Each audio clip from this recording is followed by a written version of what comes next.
The story begins with a young girl named Abigail, who continues performing her ballet routine, even though there isn't a single person in the theater. Meanwhile, outside, a group of kidnappers is preparing for when Abigail heads home, unaware that a GPS tracker has already been placed to track her location. Once they confirm that their target is on her way, they enter her house, disabling all the CCTV cameras and breaking through the security system. A sniper is already in position, ready to shoot anyone who interferes. 3 kidnappers tasked with taking Abigail from her room enter. One of them is shocked to see that the target is a young girl, but is forced by the others to proceed with the plan. Not long after Abigail arrives home and heads to her room, the kidnappers emerge from their hiding spots. Cornered, Abigail stabs one of the kidnappers in the hand with a pencil. Furious, the man attempts to hit her, but is stopped by the woman in charge. After the girl is sedated, they put her in a bag. Meanwhile, the lookout unexpectedly spots Abigail's father returning home. The 3 kidnappers inside hurry to leave, but the security system suddenly reactivates, causing panic. Luckily, the hacker among them manages to override the gate lock, and they escape safely. While on the way, they check Abigail's pulse, which is weak due to the sedative, but still stable, and soon after, they arrive at a remote, old mansion far from the city.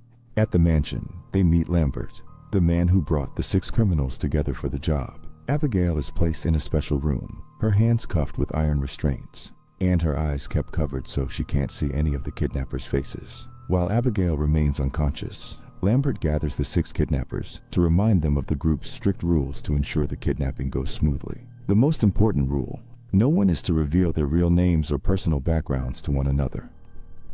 Lambert then explains their next task: to take care of Abigail for 24 hours until her wealthy father pays the ransom. Without mentioning her father's name, Lambert confiscates all their phones to prevent police tracking and assigns each of them a fake name. Their aliases are Joy, Sammy, Frank, Don, Din, and Peter. As Lambert leaves the room, he calls them a pack of rats, leaving them bewildered. While waiting for the ransom over the next 24 hours, the 6 kidnappers relax in the bar area. Joy, however, chooses to eat the candy she brought rather than drink alcohol. During this time, Joy claims that she can guess each of the others' backgrounds just by reading their body language. Frank, intrigued, challenges Joy to guess his background, promising to give her $100 if she's right. Seeing the fun in the game, the others also ask to be guessed. To everyone's surprise, Joy's analysis turns out to be quite accurate. Frank is guessed to be a former police officer, Peter a hired thug, Sammy the rich kid just looking for thrills, Don a former military sniper, and Din simply a driver with a history of mental issues. Everyone smirks at Joy's spot-on assessments. Not wanting to be outdone, Frank takes a shot at guessing Joy's background, concluding that she's a former drug addict in recovery based on her constant consumption of candy. Afterward, Joy checked on Abigail, who should have already awakened from the anesthetic. Abigail, in a pitiful tone, complained that her hands hurt. Feeling sorry for the little girl, Joy removed her blindfold and handcuffs, but only after putting on a mask so Abigail couldn't remember her face. At that moment, Abigail began to cry, and Joy approached her, trying to comfort her, assuring her that all she wanted was ransom money. To further ease Abigail's fears, Joy extended her pinky finger, making a promise not to hurt her. Abigail responded by linking her pinky with Joy's, calming down a bit. To offer even more reassurance, Joy told Abigail that she had a son around the same age as her. Abigail then revealed something deeply personal, sharing that her father was always too busy with work,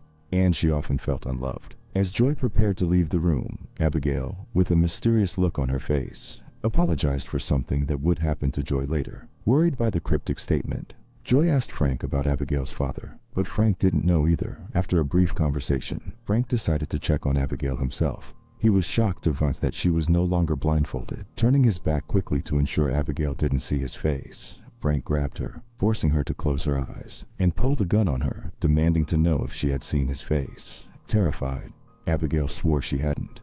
Frank, still on edge, pressed her for the name of her father. Abigail answered, saying her father's name was Christophe Lazar. Hearing this name, Frank froze, trembling. He quickly informed the others that they were in serious danger. Confused but curious, they gathered as Frank explained that Christophe Lazar was not just any man, but a notorious crime lord, feared for his legendary cruelty and vast criminal empire. Joy and Don, who were familiar with the name, shared the horrifying rumors they had heard about Lazar. This sent chills through the others, who had no prior knowledge of his reputation. Despite the rising fear, Din suggested they stick to their original plan, get the ransom money, and disappear as far as possible afterward. The others, driven by their need for the money, reluctantly agreed. They spread out to different parts of the building to make sure no one sent by Lazar had come to rescue Abigail, since the ransom deadline was approaching. While Joy was patrolling one of the corridors, she heard the sound of wood scraping. Following the noise, she found herself inside a library adorned with a statue of a father and his daughter. As she left the library, she ran into Don, who tried to strike up some small talk. Sensing his unease, Joy dismissed his attempts, but Don quickly shifted the conversation, asking for her cooperation. He expressed his growing suspicion of the others, noting that the two of them, being former soldiers, should look out for each other. Meanwhile, Sammy discovered a room with a TV, excited to finally relax. However, his mood quickly soured when Din pranked him, which led to an angry outburst. Din, still in a playful mood, teased Sammy as he was kicked out of the room. As Din wandered through the house, he passed a sleeping Peter and mischievously drew a ridiculous sketch on his face. Chuckling to himself, Din continued down a dimly lit corridor, noticing an eerie painting of an old house and a young girl who looked remarkably like Abigail. Din made his way to the basement kitchen, where he encountered a door that creaked open by itself. He cautiously approached to investigate, finding only a rat inside. Just as he turned to leave, an unseen force grabbed him with incredible strength, pulling him into the darkness. Din screamed, his voice echoing through the building. Sammy heard his cries but assumed it was just another prank. However, as he approached the scene, Sammy was horrified to find Din lifeless, with signs of a brutal struggle. Overwhelmed with shock, Sammy became nauseous and immediately cried for help. Frank, initially suspicious of Sammy, quickly dismissed the idea that he could have caused such destruction. As they inspected the scene, Don and Frank recalled a disturbing story about 3 men associated with the notorious figure, all found dead under mysterious circumstances, despite being held in a heavily secured location. Both Don and Frank began to suspect the same dangerous individual, known for his ruthlessness, might be involved in their current situation. Amid growing tension, they decided to check on Abigail, fearing she could be in danger. To their relief, they found her still lying on her bed, seemingly unharmed.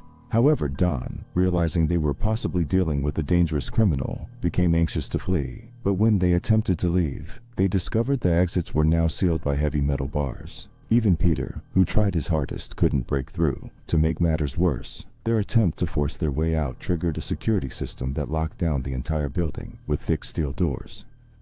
Sensing something was off, Joy rushed to check on her gear, only to find her equipment missing. She quickly returned to Abigail's room and asked if she had seen anyone else besides her or Frank. Abigail hesitated, but eventually revealed that Frank had threatened her earlier. Although Joy tried to calm her down, Abigail dropped another shocking revelation. She believed Frank wasn't who he claimed to be and had connections to her father. Stunned by this information, Joy hurried to tell Don. As they considered confronting Frank, Joy suddenly realized Don had gone silent. Turning around, she found Don unresponsive, his body showing signs of an attack. Shaken, Joy laid him down gently, her mind racing as she realized they were in far greater danger than they had anticipated.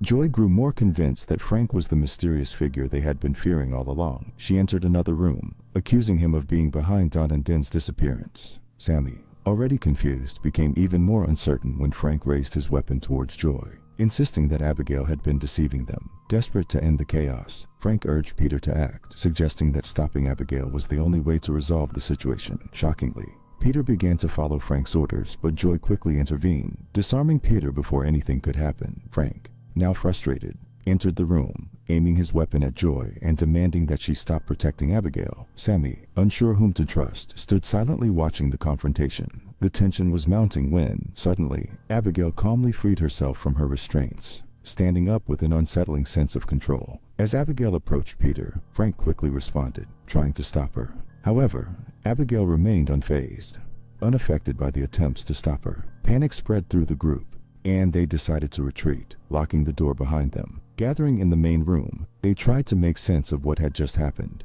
Joy started to suspect that Abigail was not what she seemed, suggesting that she might be the true danger they were facing. With the exits blocked and no way to escape, the group became increasingly desperate. Sammy's equipment, which could have helped them bypass the security system, was left in the car. In the midst of their arguments, Peter, panicking, yelled at everyone to stay calm. Frank, running out of patience, ordered Peter to make some basic tools for defense. Though nervous, Peter complied, while Sammy attempted to prepare additional makeshift tools. Joy, however, disagreed with their approach. warning that confronting Abigail directly could make the situation worse. Still, Frank, Peter, and Sammy pressed on without her. Armed with their makeshift tools, they cautiously entered Abigail's room, only to find it empty. Following the strange sound of music, they entered another room and found Abigail standing calmly. Sammy made the first move, but Abigail effortlessly deflected his attack. Frank and Peter tried to assist but were similarly overpowered. Abigail remained unbothered by their attempts. Realizing they were no match for Abigail, the group decided to retreat once again. Joy rushed to help Frank with his injuries and suggested that instead of confronting Abigail head-on, they should consider a more careful approach, such as using non-violent methods to de-escalate the situation. Using their last remaining sedative, the group agreed to split up.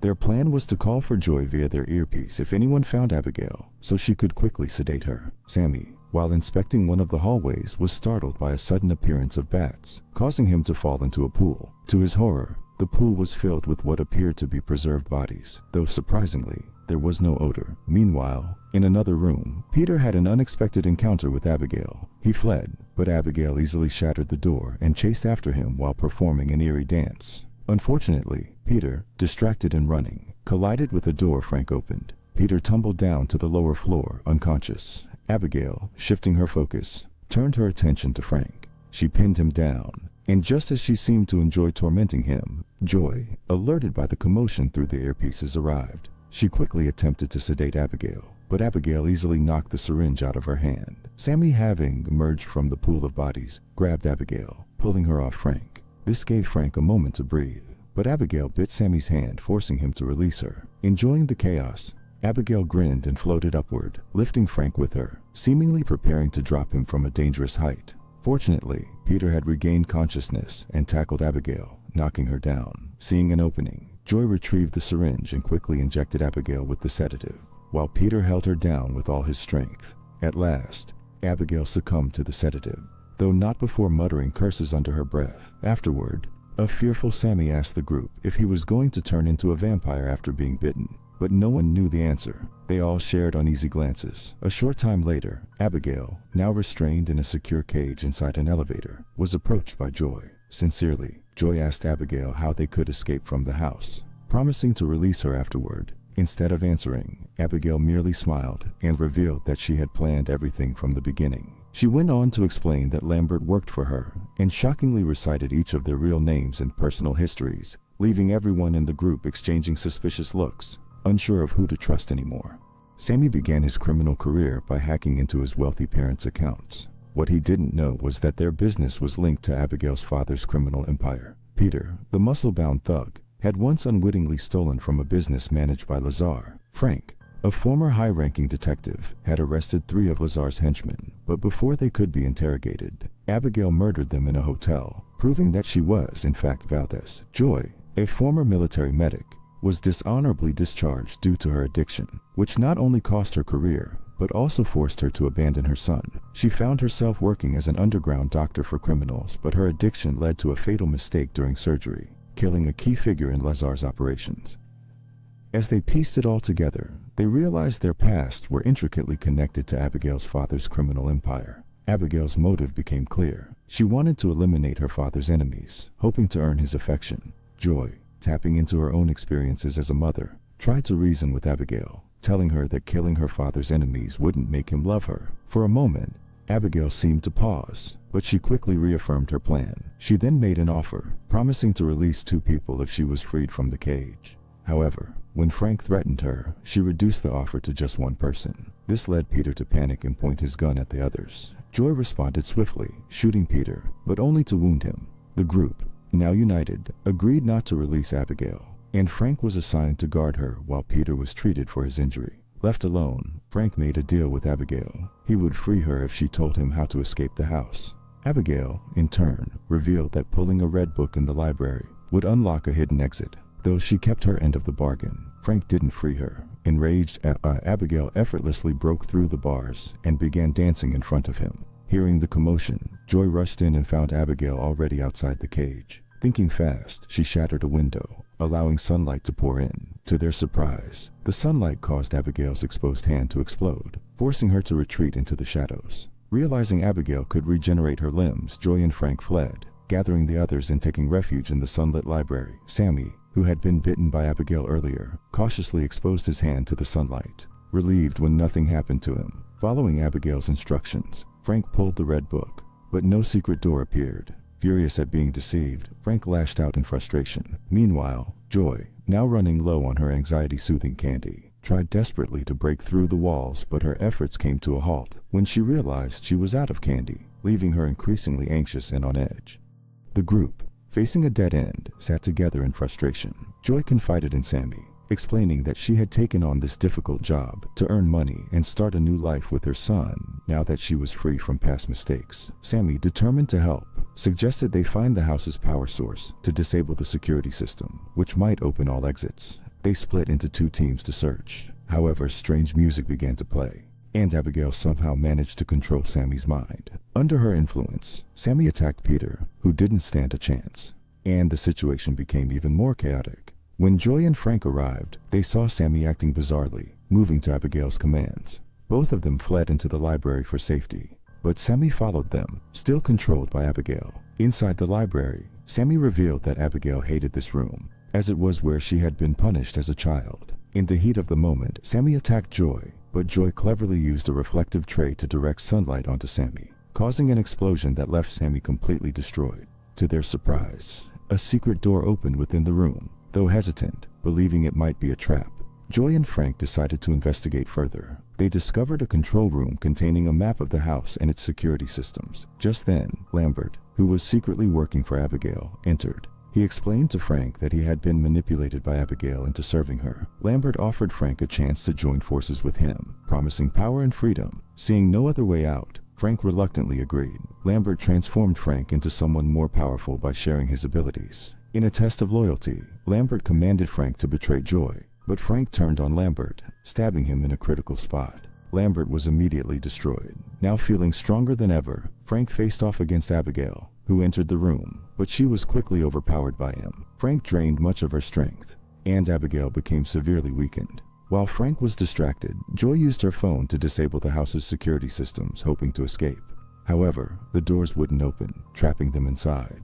Joy, desperate and fearing for her life, left a message for her son, saying her goodbyes. Frank, even stronger now, continued his brutal assault, throwing Joy across the room. But in a surprising twist, Abigail, despite being weakened, saved Joy in the final moments. She begged Joy to help her defeat Frank, promising freedom if they succeeded. With little choice, Joy agreed. In a desperate struggle, Joy and Abigail teamed up to face Frank. Frank, however, was much stronger, and things took a turn for the worse. To keep Joy out of the fight, Frank injured her, but Joy, determined to survive, found a way to intervene. With Abigail's help, they finally managed to defeat Frank, ending the fight once and for all.